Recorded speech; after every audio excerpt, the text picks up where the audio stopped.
YouTube family, मैं कुलबीर सिंह आज एक और नई वीडियो के साथ। जैसे कि आप सबको पता है, हम टैली एंड अकाउंटिंग के ऊपर वीडियोस बना रहे हैं। तो आज हम बात करने वाले हैं जीएसटी के ऊपर, जो हमने लास्ट अपनी वीडियो में देखा था कि जीएसटी क्या है, जीएसटी के बारे में हमने बात की। आज हम बात करने वाले हैं जीएसटी के अंदर input GST and output GST.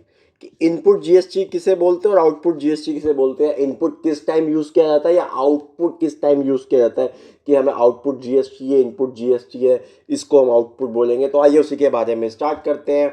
जैसे कि आप सबको पता है जीएसटी की टॉपिक चल रहा है हमारा, तो आइए स्टार्ट करते हैं। तो सबसे पहले हम बात करने वाले हैं इनपुट जीएसटी के बारे में।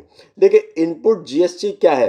अगर मैं सीधी भाषा में बात करूँ, सिंपल वे में बात करूँ, कि कोई भी ऐसा गुड्स और सर्विस जो हम परचेज करते हैं, उसके ऊपर हम जो भी जीएसटी पे करते हैं, वो परचेजर के लिए इनपुट जीएसटी हो जाता है, इनपुट होता है।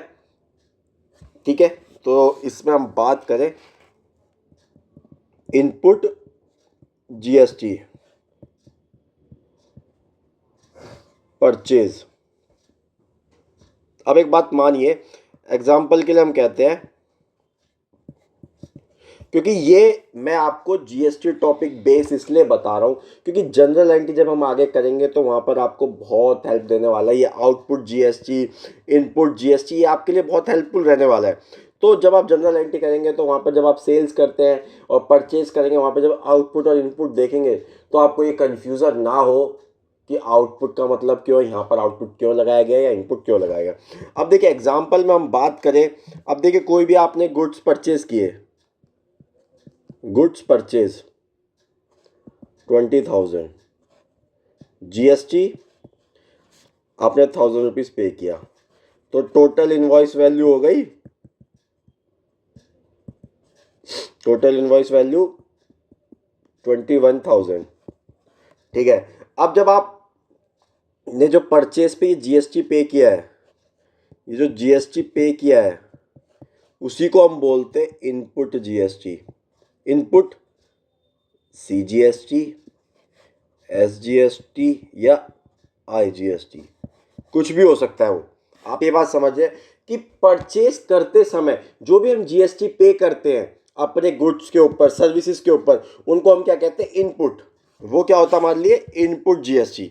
ठीक है, अब हम सेकंड बात करने वाले हैं आउटपुट जीएसटी के बारे में।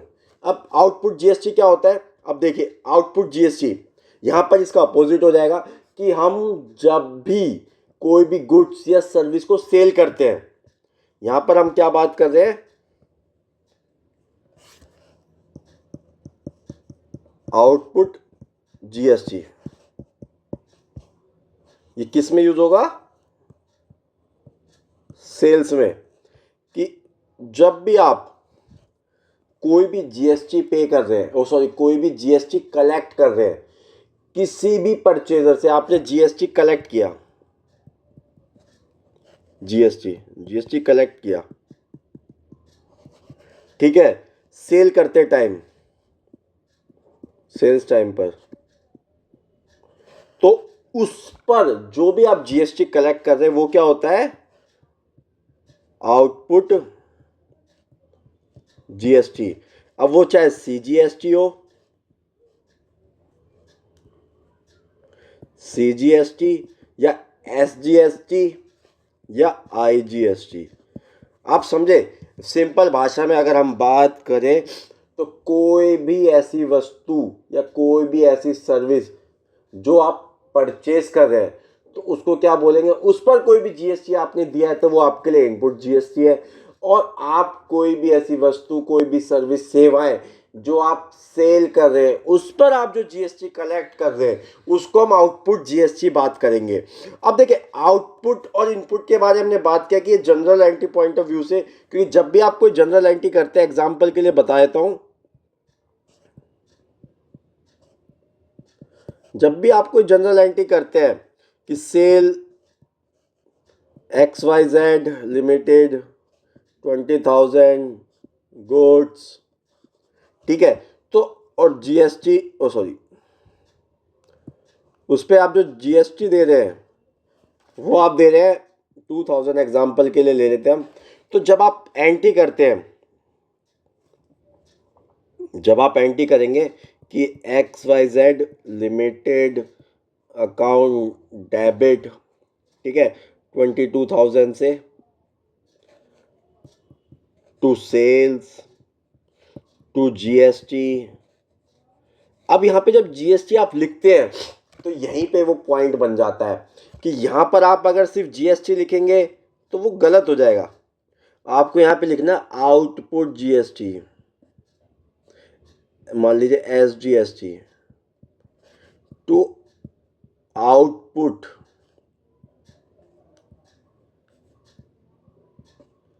सीजीएसटी, 1,000 रुपीज सेल्स हमने की 20,000 की, ठीक है। इस तरह से आपकी एंट्री होती है। तो ये इसलिए आपके लिए बहुत इंपॉर्टेंट हो जाता है।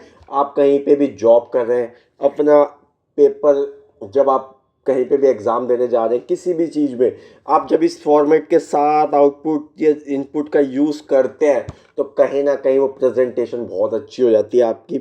वो आपके लिए वो दर्शाता है कि आपको नॉलेज है कि इनपुट जीएसटी क्या होता है, आउटपुट जीएसटी क्या होता है। अब देखिए, हम एक छोटा सा ब्रीफ करते हैं आईटीसी के बारे में, इनपुट टैक्स क्रेडिट, ठीक है। मैं आप यहाँ पे आपको छोटा सा ब्रीफ करूंगा इनपुट टैक्स क्रेडिट। ये थर्ड पॉइंट हो गया आईटीसी, इनपुट टैक्स क्रेडिट। अब देखिए ये क्या होता है। देखिए जीएसटी जब आया तो जीएसटी इसीलिए आया, इसीलिए बेटर हुआ, टैक्स ऑन टैक्स, मतलब टैक्स पर टैक्स ना लगे, टैक्स पर टैक्स ना देना पड़े। अब आप समझिए कि जब कोई एक सेल्समैन है, सॉरी, कोई भी एक सेल्स पर्सन है या सेल्स कर रहा है, कोई बिजनेसमैन है, ठीक है, वो सेल कर रहा है। तो देखिए वो सेल कर रहा है तो ऐसा तो नहीं है कि सब कुछ उसके घर में बनता है।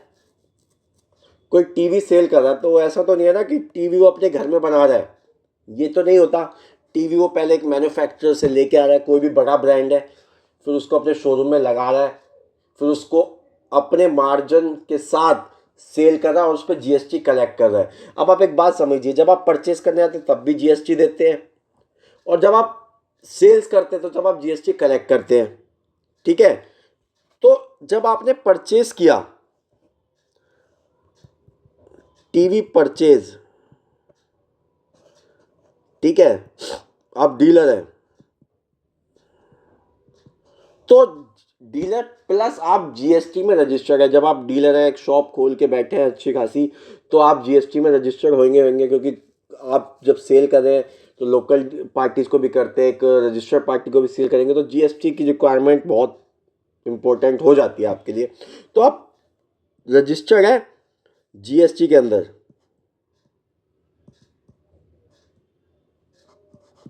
ठीक है।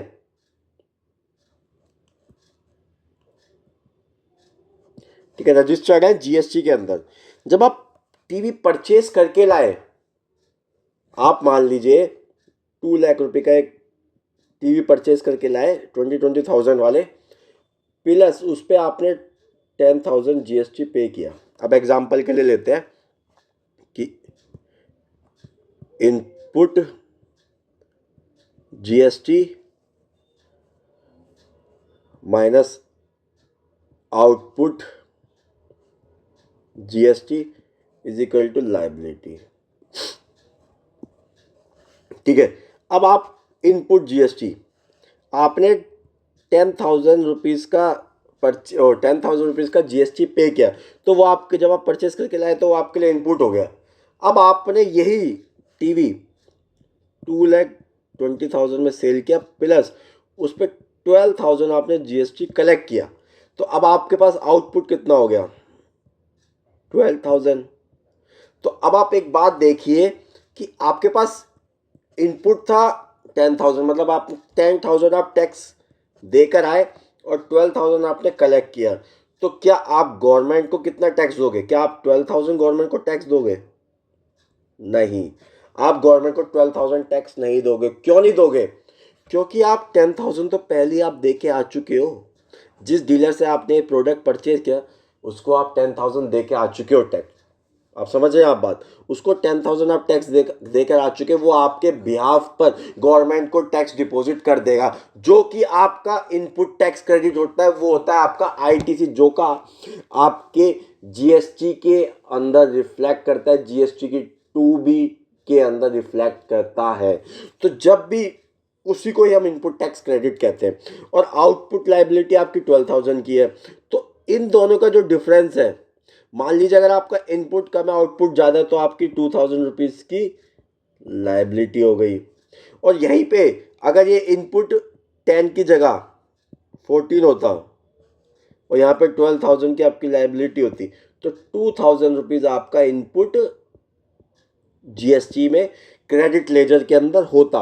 ये देखिए ये सारी चीज़ें credit ledger, cash ledger, input और आपका जीएसटी 2B2 ये सब हम आगे बात करेंगे धीरे धीरे जब हम जीएसटी के बारे में बात करेंगे। तो अभी तो मैं आपको समझाने के लिए बता रहा हूँ कि क्या प्रोसेस होता है, कैसे इनपुट या आउटपुट हमें पे करना पड़ता है गवर्नमेंट को। तो ये रूल है। जो इनपुट टैक्स क्रेडिट है वो सिर्फ एक बात ध्यान रखिएगा, ये सिर्फ उन्हीं को मिलता है जो जीएसटी में रजिस्टर्ड होते हैं। ऐसा नहीं कि आप अपने लिए फ्रिज लेके आए और फिर कहते जी मेरे को इनपुट टैक्स क्रेडिट दो, नहीं टैक्स का बेनिफिट दो, नहीं वो नहीं मिलता। ये बात ध्यान रखें। फर्स्ट आप जीएसटी में रजिस्टर्ड होने चाहिए। सेकंड, वो कोई भी चीज़ आप पर्सनल यूज़ के लिए नहीं लेके आ रहे हैं।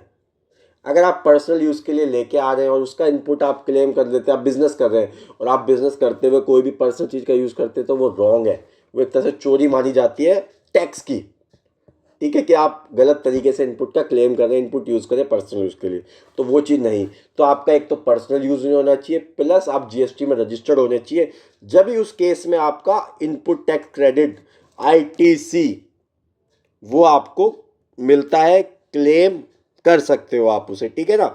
तो ये फ़र्क है इनपुट जीएसटी, आउटपुट जीएसटी और इनपुट टैक्स क्रेडिट आईटीसी। तो ये 3 पॉइंट्स हैं, हमने इन 3 पॉइंट्स के बारे में आज बात की है।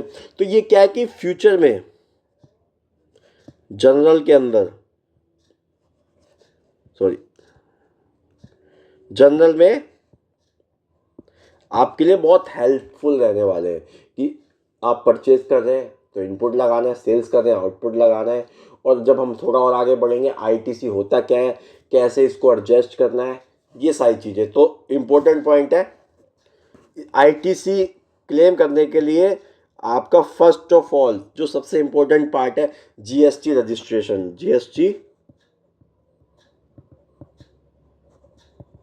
जीएसटी रजिस्ट्रेशन होना चाहिए। बाकी चीज़ें हम बाद में बात करेंगे। ये तो होना चाहिए जीएसटी में रजिस्ट्रेशन आपका होना चाहिए। जीएसटी में रजिस्टर्ड आप होने चाहिए, जब भी आप इनपुट का बेनिफिट ले पाएंगे। और बिजनेस कर रहे हैं तो जीएसटी ले रहे हैं तो बिजनेस के लिए ही ले रहे हैं, तो ये चीज़ होनी चाहिए। ठीक है। तो जब भी आप इनपुट टैक्स क्रेडिट का बेनिफिट ले पाएंगे। तो अगर आपको आज की वीडियो अच्छी लगी तो प्लीज़ जाए चैनल को सब्सक्राइब करें, वीडियो को लाइक करें, शेयर करना ना भूलें, साथ के साथ कमेंट हमें ज़रूर करिए आप हमें। तो आज के लिए इतना ही। थैंक यू एंड धन्यवाद।